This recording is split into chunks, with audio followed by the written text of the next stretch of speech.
Let's stop working with ANC or EFF or DA stooges.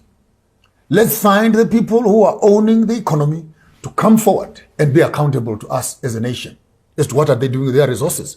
Because this whole thing of working, you think you're dealing with America, you think you're dealing with France, but how come every time, even when a president changes, the agenda does not change? Why? Because there's a stronger backbone of financial muscle through IMF, which is managing. The crisis in Zimbabwe came from IMF through ASAP, Economic Structural Adjustment System, was a full program that Zimbabwe accepted from the IMF. Where did it lead us? It collapsed the whole economy, closed companies and jobs and etc. And then we ended up becoming a basket case to go and beg for them to fix the problem that they'd created. So when you look at the African continent in its totality, struggling constantly to win themselves away from this colonial muscle, now they come around with beautiful things. They're going to teach us democracy.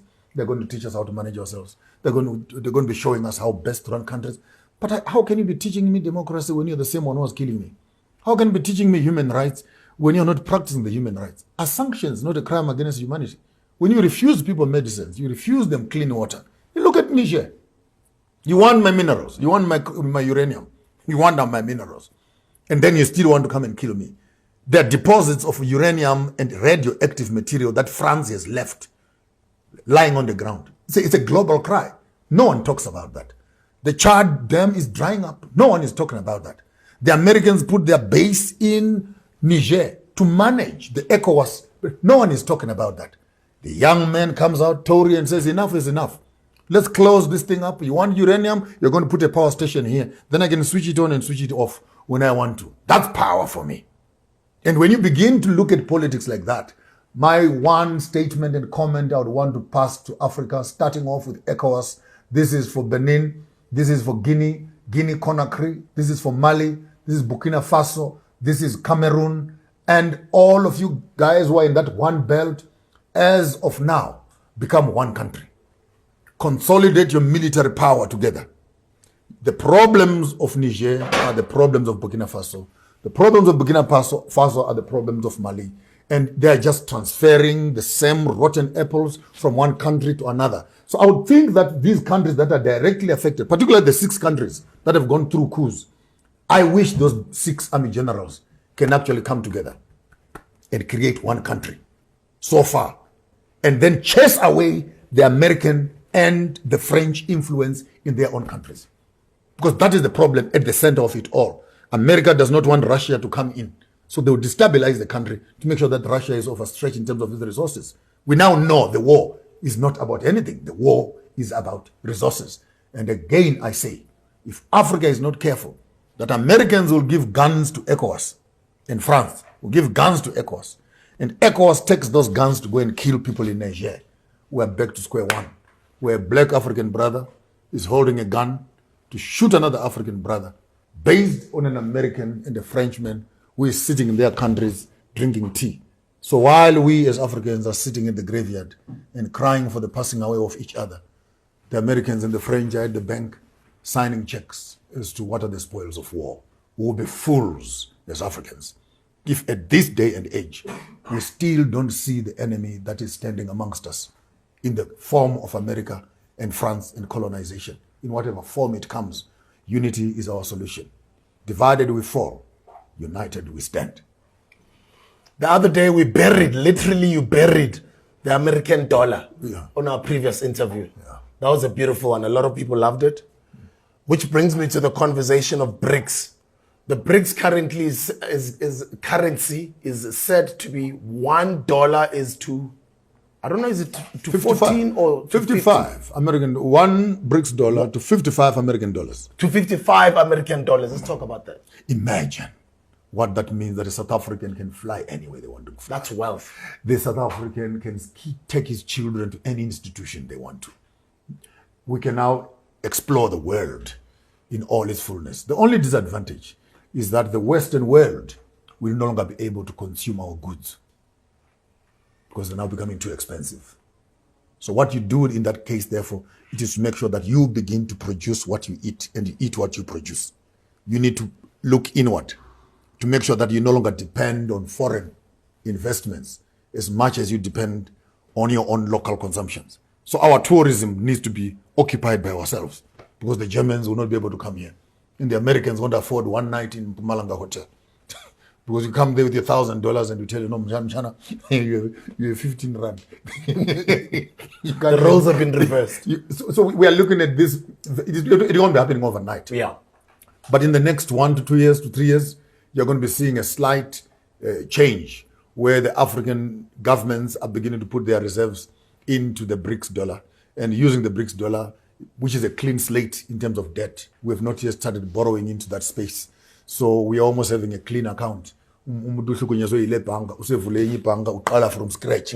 So I'm seeing quite a bit of excitement there. And I just hope that our leaders will not take that money for self-aggrandization rather than for industry, for mining, for farming, the real infrastructure development projects that will activate the economy into an operative that can bring wealth to the Africans.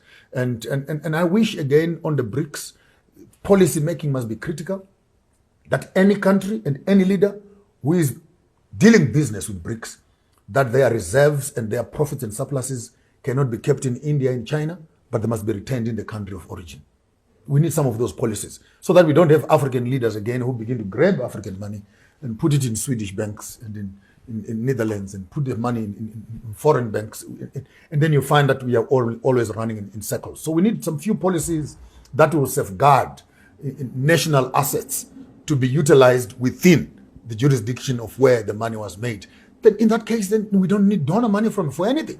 We don't need donor money because the money that we create through the materials that we create in BRICS must actually come with BRICS and then its own stock exchanges, its own currencies. And within BRICS, if even better, if we can have a BRICS passport, which speaks to the African passport, then BRICS is our international market. And the African passport is our national passport in terms of the country itself. Whereas now you have the visas for Europe, you have visas for etc. But if we can create a whole economic hub around BRICS, for me that speaks of now a South African student can go and study in Brazil, can go and study in India, can study in Russia within the BRICS space. And our economy is actually functioning there. The businesses we're doing, the trades we're doing, the resources we are doing, the inter-exchanges that we are doing within these countries creates a totally different economic platform that is actually profitable to us. And as such, one of my greatest desires right now, with particularly the Pan-African space and the diaspora, is to have direct flights from here to the Caribbean. I've never understood why you must fly through Europe and then you must come down this way. Whereas you can just do a 6 or 7 hours just across the waters here. You're in Caribbean, you're in Jamaica, and etc. But it was intelligent for the European to make sure that the slaves and the diaspora people don't have direct link with the main continent. We should have been having ships from Cape Town every week that are going into the Caribbean and Caribbean back into Africa and creating even St. Helena. St. Helena is only a few kilometers from here into the sea, but you don't have direct communication between Africa and that. And why am I mentioning that diaspora space? You have a group of our own brothers and sisters who are well educated, who are running systems there, who have been there in the West with experience from America and etc., who could be a very huge resource onto the African continent. Imagine the amount of marriages we can enjoy. Just imagine the amount of schools. Instead of trying to send our children to Cambridge, we can send them to Kingston University. Those Jamaicans are geniuses in planting marijuana, in making into these herbal marijuana and etc. Those technologies are coming here. Lesotho has just approved policies for planting marijuana for medical use. But the technologies of how to do that could just be across the water right here. So we begin to see the cultural exchange.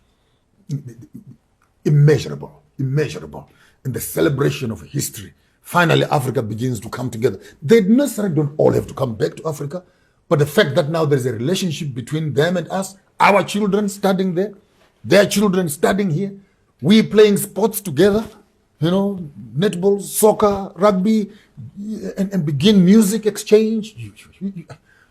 It's immeasurable. And the capitalization of our tourism industry becomes actually even another low-hanging fruit that we can benefit from over and above the cultural exchange. So the diaspora, for me, particularly our own melanated brothers and sisters, bring lots of value to the African conversation. And the BRICS gives us the financial platform to begin to move amongst each other. And yes, American dollar, we conducted the funeral And I don't think there will be a resurrection soon, unless America can start changing its attitude. America has not been behaving properly. And I'm sorry to say this, a nation like America, which specializes in making guns and bombs to kill other people, cannot be called human beings. Can I say that again? Say it again. Any human being on the face of the earth who spends all his life making guns and bombs and explosives and atomic bombs to exterminate other people and just wipe out other people. We still have simmering of Hiroshima, Nagasaki. We still have Vietnam. We still have tombs and graves all around Africa caused by these guns. And if a country like America, the government like America, cannot see how evil it is at its core, that life, dignity, sovereignty, and respect of other people, their lives and their culture, and deem those people as equal to you, you're not better than anybody else. Bloody hell, Americans. You're not better than anybody else. You eat as we do also. You drink as we drink also. You sleep as we sleep also. You get sick as we get sick also. What makes you think that because you're only a flag that has 52 stars, those stars are on all our skies out here? And when you have a nation that has lost its ethos, empathy, Ubuntu, the Ntu part, the Bantu, the American white man is not Muntu because they don't have Buntu. They are Into. How can you fail to have passion and you glorify yourself on a capitalistic agenda of collect more, make more, kill as much as you can, switch off there until this happens? You're not human. You're not human. And therefore, I don't even want to discuss and give American government the dignity of humanity, because all they have done from the time they arrived on the lands of America is inhuman. To date, the Red Indians are still crying. The slaves are still crying. Floyd is still crying. Iraq is still crying. Syria is crying. Afghanistan is crying. Vietnam is crying.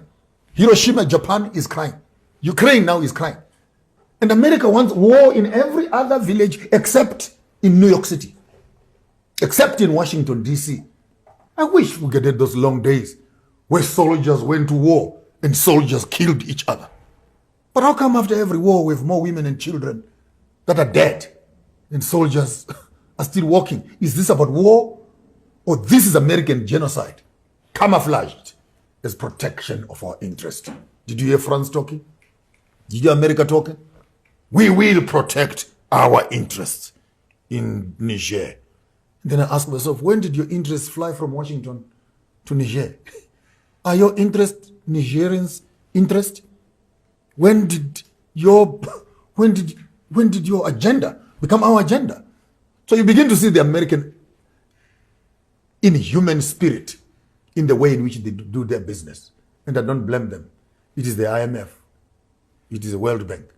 And those two organizations, they neither have a conscience, they neither have a religion, they neither have a heart. Their God is currency, and transactions are their worship services. And they would sell profits for lives.